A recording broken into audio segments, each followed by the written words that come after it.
Hi everyone, and welcome back to Mr. and Mrs. English Channel. I'm Emma. And I'm Noah. Today we have a really fun topic. We are going to talk about the World Cup. Yes, this is perfect timing too, because the World Cup is actually happening right now, in the summer of 2026. That's right. So if you love football, or soccer as some people call it, or if you just want to learn some new English words, this episode is for you. And remember, our goal here is simple. We speak slowly, we use easy words, and we explain everything clearly. So don't worry if English is not your first language. Just relax and listen. Exactly. Okay, Emma, let's start with a basic question. Some of our listeners might be new to this topic. So what exactly is the World Cup? Good question. The World Cup is the biggest football tournament in the world. It happens every 4 years, and national teams from many countries compete against each other. Compete means they play against each other to win, right? Exactly. And the goal is simple. Be the best team in the world. Only one team can win the trophy. And this year, in 2026, the tournament is special because 3 countries are hosting it together. That's right. The United States, Mexico, and Canada are all hosting matches this year. It's the first time 3 countries have shared the World Cup like this. Wow, that's a lot of cities and stadiums. It really is. Big cities across North America are full of football fans right now. The atmosphere must be amazing. I can imagine. Okay, so quick vocabulary moment for our listeners. Host means to organize an event in your country, so we can say the USA is hosting the World Cup. Nice one, Noah. Another useful word is tournament. A tournament is a series of games where teams compete to find one winner. Good. Now, Emma, why do you think football, or soccer, is so popular around the world? Honestly, I think it's because it's simple. You just need a ball and some space. Children play it in small villages, and adults play it in huge stadiums. Everyone can understand the game, even without speaking the same language. That's a great point. Football really does connect people. When the World Cup happens, families and friends sit together to watch the matches, even if they don't usually watch football. True. My grandmother doesn't normally watch sports, but during the World Cup, she suddenly becomes a big fan. That happens in so many families. Okay, let's talk about this year's tournament a little more. What do you know about it so far? Well, this World Cup has more teams than ever before. Now, more countries get a chance to play on the biggest stage.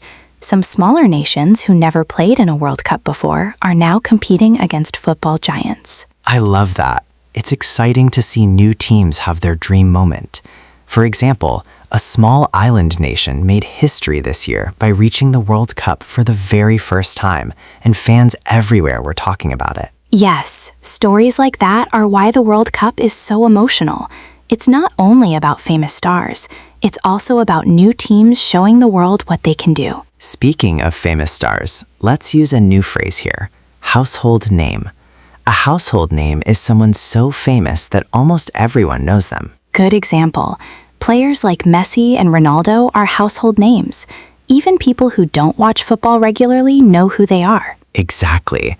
And this World Cup, fans are watching closely to see if these legendary players can add more unforgettable moments to their careers. It's amazing, really. Some of these players have been playing in World Cups for almost 20 years, and fans still get excited every time they touch the ball. Okay, Emma, here's a fun question. Do you have a favorite team in this World Cup? That's tough. I usually support a few teams, not just one. I like teams that play attractive football, with quick passing and exciting attacks. I understand that. I personally enjoy watching the underdog teams. Ooh, nice vocabulary word. Can you explain underdog for our listeners? Sure. An underdog is a team that is not expected to win. People don't think they are strong, but sometimes they surprise everyone. I love underdog stories. There's something special about watching a smaller team beat a much stronger team. Totally. It gives everyone hope, right? It shows that anything can happen in football. Exactly. Now let's talk about some football vocabulary that's useful when discussing any World Cup, not just this one. Great idea. Let's start with basic words. Score a goal means to put the ball into the net. Right, and if a team wins, they get more goals than the other team. If a team loses, they get fewer goals. And if the score is equal at the end, we say the match was a draw or it ended in a tie. Good ones. What about the structure of the tournament? Can you explain group stage and knockout stage? Sure. In the group stage, teams are placed into small groups. They play matches against the other teams in their group. The best teams move forward to the next stage. And that next stage is the knockout stage, right? Yes. In the knockout stage, if your team loses, you're out of the tournament. There's no second chance. Every match really matters. That must be so stressful for the players and the fans. Definitely. The pressure becomes much higher in the knockout stage. One mistake and your World Cup dream is over. Let's add a few more useful phrases. Advance to the next round means a team continues playing in the tournament. And get eliminated means a team is out of the tournament. They cannot play anymore. Perfect. Another common phrase is extra time. If the match is tied after 90 minutes, the teams play extra time to try to find a winner. And if it's still tied after extra time, they go to penalty kicks, which can be extremely tense to watch. Oh, penalty kicks are so stressful. My heart beats so fast every time. Same here. Okay, let's talk a little bit about history now. What's a World Cup moment that you remember well, Noah? For me, it's always exciting to watch a player who has waited many years finally win the trophy. After many disappointments, when a great player finally lifts the World Cup, it feels like a fairy tale. That's beautiful. For me, I always remember surprising goals scored by young players. It's inspiring to see teenagers performing confidently on the world's biggest stage against players who are much older and more experienced. Yes, that happens almost every World Cup. Young talents arrive and shock everyone with their skill. It really shows that age doesn't always matter in football. Talent and confidence can take you very far. Can I add one more thing before we move on?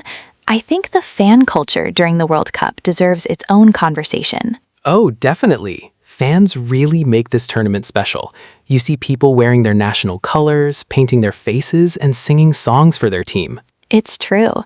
In the host cities this year, you can find huge crowds of supporters walking through the streets together, even before the matches start. There's even a word for that. A fan zone is a public area where supporters gather to watch matches together on a big screen, even if they don't have a ticket for the stadium. That's a great word to know. Fan zones are usually full of energy, with music, food, and thousands of people cheering at the same time. I also love hearing different countries' chants and songs. Every nation has its own special way of supporting their team. Definitely. And here's another useful phrase. Home team means the team that belongs to the country where the match is happening, while the away team is the visiting team from another country. Good one. And we can also say a player is wearing the home kit or the away kit. A kit is just another word for the uniform a team wears. Right. So if you hear a commentator say, the home team is wearing their new home kit today, now you'll understand exactly what that means. Perfect. Learning football vocabulary like this can really help you enjoy watching matches in English, even live commentary. Absolutely. Speaking of commentary, that's another great way to practice listening skills. Try watching a match with English commentary, even just for 10 minutes. Great tip. At first, it might feel fast, but your ears will get used to it quickly, especially if you already know some football vocabulary. Exactly. Little by little, your listening skills will improve and you'll start understanding so much more. Absolutely. Okay, let's switch back to this year's tournament. The knockout stage is happening soon, or maybe it's already started by the time people listen to this episode. Right. Things are moving fast. Teams are fighting hard to stay in the competition. Every match feels important now. And the final will be played in July, which means we still have exciting weeks ahead. I can't wait.